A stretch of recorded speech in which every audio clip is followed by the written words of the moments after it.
नमस्कार, आप देख रहे हैं एवन उत्तर प्रदेश और मैं हूं आपके साथ आयुषी गुप्ता। बुलेटिन की शुरुआत करेंगे इस वक्त की हेडलाइंस के साथ। कचरा मुक्त वाराणसी को मिला राष्ट्रपति से पुरस्कार। गंगा किनारे बसे सबसे स्वच्छ नगर का मिला गौरव। नगर विकास मंत्री आशुतोष टंडन ने किया पुरस्कार।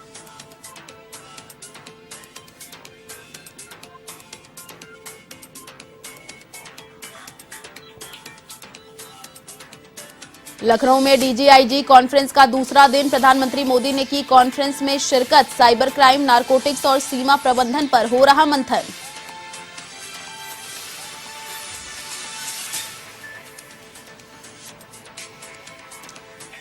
कृषि कानूनों की वापसी पर सियासत तेज। कांग्रेस महासचिव प्रियंका गांधी ने लिखी पीएम मोदी को चिट्ठी। प्रियंका ने की लखीमपुर खीरी कांड में पीड़ितों को न्याय दिलाने की मांग।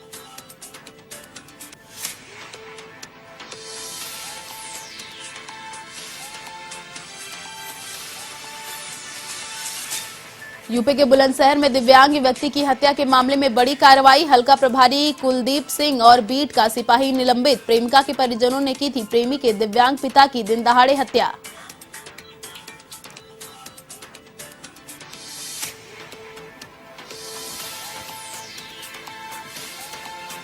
बस्ती के कलवारी थाना क्षेत्र में पुलिस और बदमाशों के बीच मुठभेड़। पैर में गोली लगने से एक बदमाश घायल। मुठभेड़ में एक सिपाही भी घायल। दोनों का इलाज जारी।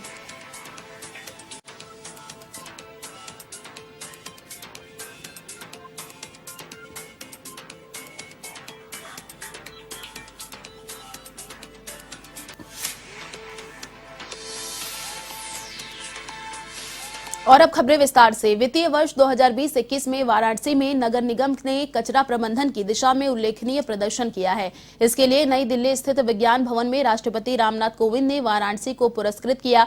वाराणसी को गंगा नदी क्षेत्र में बसे शहरों में सबसे स्वच्छ नगर घोषित किया गया है। ऐसे में पुरस्कार लेने के लिए मंच पर यूपी सरकार के नगर विकास मंत्री आशुतोष टंडन, वाराणसी की मेयर मृदुला जायसवाल, अपर मुख्य सचिव नगर विकास रजनीश दुबे, वाराणसी नगर आयुक्त प्रणय सिंह मौजूद रहे। आपको बता दें कि नगर में घर घर कूड़ा उठाने की कवायद कचरा मुक्त शहर के लिए बड़ी उपलब्धि है। निजी कंपनी एजी इन्वायरो यह कार्य कर रही है। इसके अलावा निजी कंपनी विशाल गंगा के घाटों की सफाई व कचरा उठाने का काम कर रही है।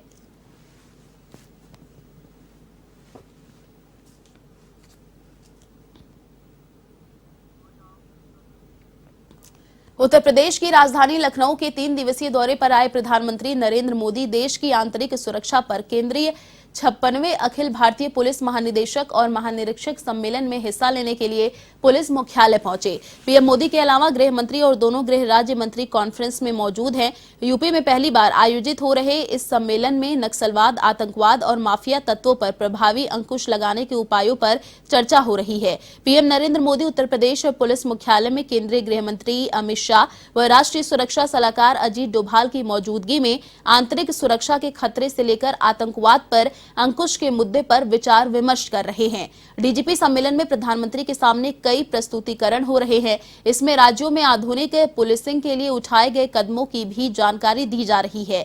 शाम 7 बजे तक प्रधानमंत्री अलग अलग सत्र में हिस्सा लेंगे।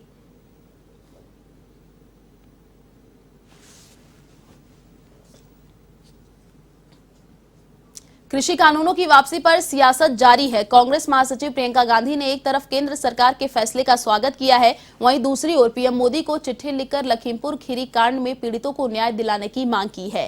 प्रियंका गांधी ने कहा कि प्रधानमंत्री नरेंद्र मोदी लखनऊ में है और मैं उन्हें पत्र लिखकर लखीमपुर खीरी मामले में पीड़ितों को न्याय दिलाने की मांग की है। प्रियंका ने पीएम मोदी और मुख्यमंत्री योगी आदित्यनाथ पर भी जमकर निशाना साधा है। प्रियंका गांधी ने कहा कि लखीमपुर खीरी कांड के आरोपी के पिता के साथ पीएम और योगी मंच साझा कर रहे हैं। लखीमपुर खीरी कांड के पीड़ितों को न्याय कब मिलेगा?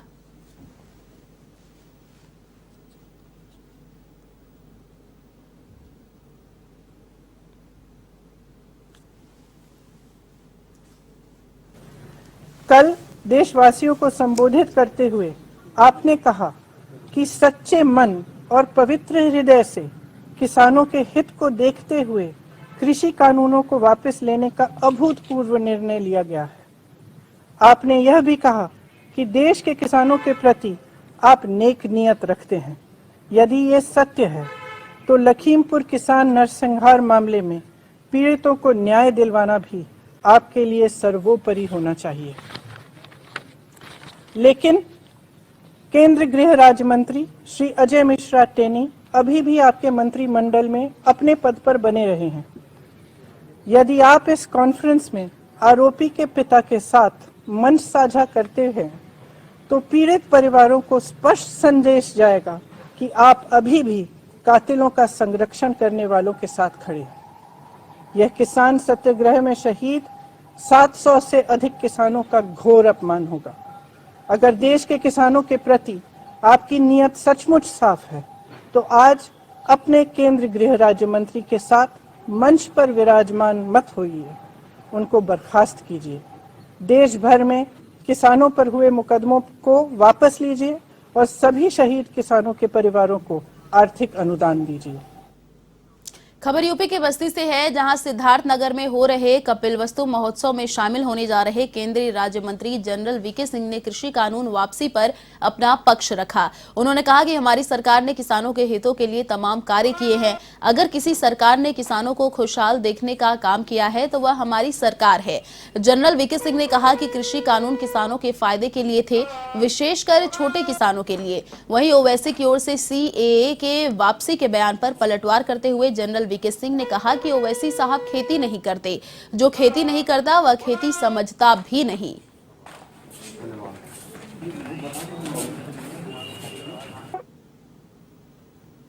राजनीति शायद इसके ऊपर अधिक हुई और इसलिए क्योंकि वो नहीं चाहते कि किसानों को जो लोग बहका रहे हैं वो किसानों को ऐसा लगे कि वो किसानों के हित में नहीं। उन्होंने आज तक किसी सरकार ने ऐसे कानून वापस नहीं लिया,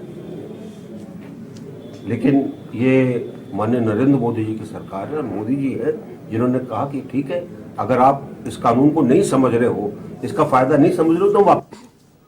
व्यापारी कल्याण बोर्ड के उपाध्यक्ष और राज्य मंत्री दर्जा प्राप्त मनीष गुप्ता अयोध्या दौरे पर रहे, जहां उन्होंने रामलला का दर्शन किया। आपको बता दें वहां पर पूजा अर्चना भी की। वहीं इसके बाद मीडिया से मुखातिब होते हुए राज्य मंत्री दर्जा प्राप्त मनीष गुप्ता ने मोदी सरकार की ओर से कृषि कानून वापस लिए जाने को लेकर कहा कि सरकार ने ये किसानों के हितों के लिए कानून बनाया था। हमारी सरकार किसानों का सम्मान करती है। अब कृषि क्षेत्र में सुधार के साथ सरकार कदम बढ़ाएगी। हमारी सरकार जनता के हितों के लिए कानून बनाती है और समाज की दिशा में आगे बढ़ने में जो परेशानियां आ रही हैं उनको दूर करने के लिए बनाती है। लेकिन अगर किसानों को जो उनके हित के लिए बनाया गया कानून था उनको अगर नहीं पसंद आ रहा था तो ऐसी परिस्थिति में सरकार ने उसको वापस लिया है। जनता के जन समर्थन को हम नतमस्तक हैं, उनकी बात को पूरे सम्मान देते हैं। इसी कड़ी में हमने और कृषि के क्षेत्र में और नई सुधार लाने की आवश्यकता है। इसके लिए और जहां जो जरूरत होगी उस पर और कदम सरकार उठाएगी। यूपी के बस्ती स्थित हरैया तहसील में ज्वाइंट मजिस्ट्रेट अमृतपाल कौर की अध्यक्षता में संपूर्ण समाधान दिवस का आयोजन हुआ। समाधान दिवस के तहत ज्वाइंट मजिस्ट्रेट अमृतपाल कौर, नायब तहसीलदार निखिलेश कुमार, नायब तहसीलदार ऋषभ सिंह ने लोगों की फरियाद सुनी। आपको बता दें साथ ही समस्या निस्तारण के निर्देश भी दिए। इस दौरान हरैया तहसील के राजस्व कर्मचारी व कई थाना अध्यक्ष मौजूद रहे।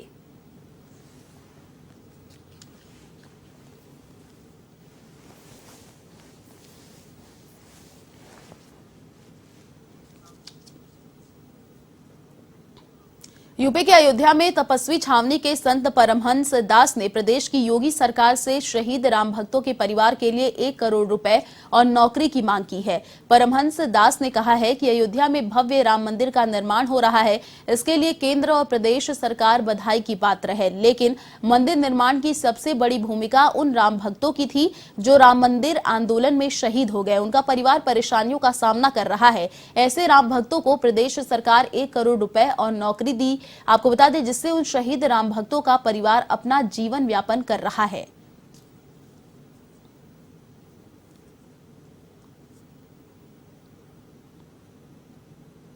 मर्यादा पुरुषोत्तम भगवान श्री रामलला के दिव्य भव्य राम मंदिर निर्माण के लिए जिन लोगों ने अपने प्राणों को आहूत कर दिया है उनके परिजनों को आज हमने जो है आर्थिक सहयोग किया है। 5-5 हजार रुपए का हमने चेक दिया है। और जो अयोध्या के बाहर के भी हैं वो भी जब आएंगे उनका भी आर्थिक सहयोग मैं करता रहूंगा। साथ ही साथ में उत्तर प्रदेश सरकार से मैं जगत गुरु परमहंस आचार्य धर्माचार्य की हैसियत से और अयोध्यावासी की हैसियत से मांग करता हूं कि जो लोग राम मंदिर में जो है तो प्राणों को निछावर कर दिए हैं, उनके परिजनों को एक एक सरकारी नौकरी और 1-1 करोड़ रुपए आर्थिक सहयोग किया जाए और ट्रस्ट भी उन परिजनों का आर्थिक सहयोग करे, क्योंकि आज राम मंदिर जो बन रहा है, जो देशवासियों और अयोध्या वासियों को खुशी वापस हुई है, मिली है, उसमें सर्वाधिक योगदान उनका है जिन लोगों ने अपने प्राणों तक को निछावर कर दिया है। इसलिए उनके परिवार का जो है सम्मान सबको करना चाहिए। आपको बता दें, चलिए बढ़ते अगली खबर की ओर। धान का कटोरा कहे जाने वाले यूपी के चंदौली में कृषि बिल वापसी को लेकर किसानों में खुशी का माहौल है। यहां कृषि कानून वापसी के बाद किसानों ने एम मोदी का धन्यवाद भी जताया, तो वहीं समाजवादी पार्टी के नेताओं ने किसान आंदोलन में शहीद हुए किसानों को श्रद्धांजलि देते हुए इसे किसानों की जीत भी बताया है। किसानों का कहना है कि प्रधानमंत्री ने बहुत सराहनीय काम किया है, लेकिन यह किसानों की जीत है, न कि प्रधानमंत्री की।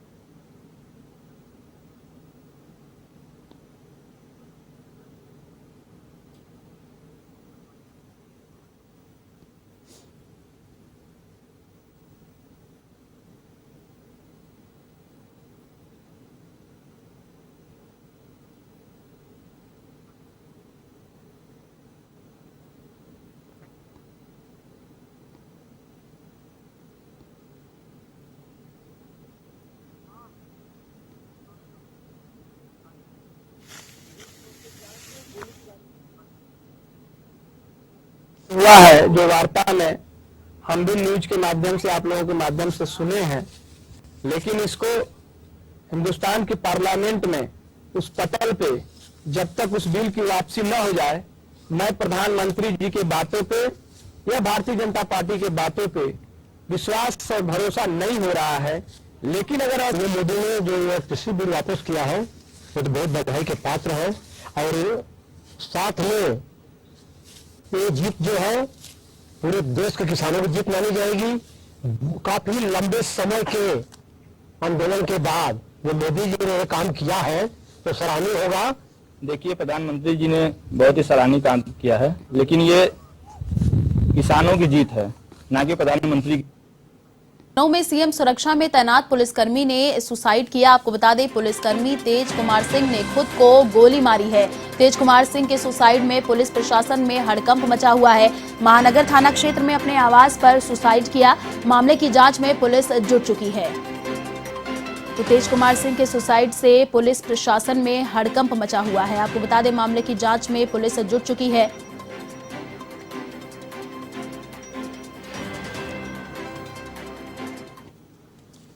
यूपी के बस्ती जिले के कलवारी थाना के रानीपुर मोड़ के पास पुलिस और बदमाशों के बीच मुठभेड़ हुई। एंटी व्हीकल टीम प्रभारी गजेंद्र सिंह और एसओ कलवारी अरविंद शाही की संयुक्त टीम से बदमाश की मुठभेड़ हुई। पुलिस मुठभेड़ के दौरान बदमाश मस्तराम के पैर में गोली लगी। गोली लगने से बदमाश घायल भी हो गया। मुठभेड़ के दौरान एक सिपाही करमचंद्र भी घायल हुए। धारा 307 में वांछित चल रहा था अभियुक्त मस्तराम। पुलिस ने अभियुक्त के पास से असलहा भी बरामद किए हैं।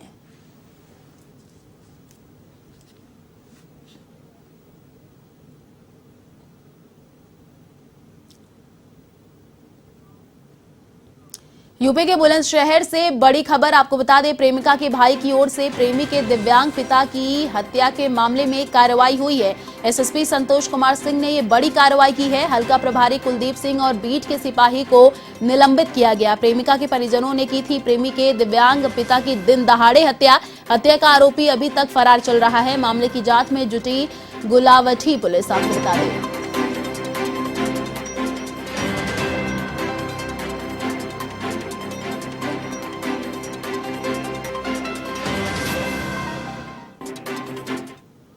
थाना गुलावटी के फैजाबाद रिठावली गांव में हत्या की एक घटना हुई है।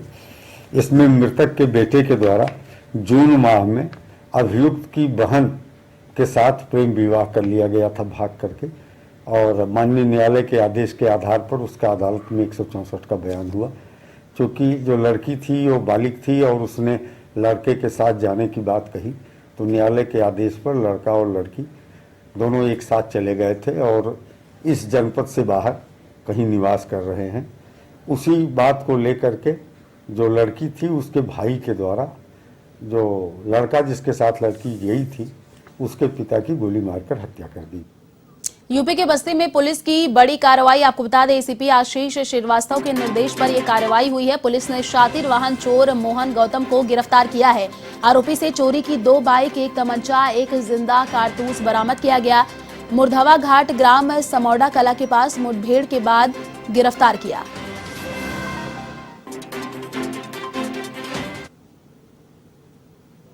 कल दिनांक 18/11/2021 को एसओजी टीम व हरैया पुलिस द्वारा एक पुलिस मुठभेड़ में एक अभियुक्त मोहन गौतम को गिरफ्तार करने में सफलता प्राप्त हुई तथा 2 अभियुक्त विशाल गौतम व दीपक शर्मा मौके से भाग निकले। इन अभियुक्त मोहन गौतम के कब्जे से 2 मोटरसाइकिलें बरामद हुई हैं जो कि संत कबीर नगर व अंबेडकर नगर से चोरी की गई है। इस संबंध में थाना हरैया पर आवश्यक वैधानिक कार्रवाई की गई तथा अभियुक्त मोहन गौतम को न्यायिक अवरक्षा में रवाना किया गया। फिलहाल इस बुलेटिन में इतना ही। देश और दुनिया की तमाम बड़ी खबरों के लिए देखते रहिए A1 टीवी। नमस्कार।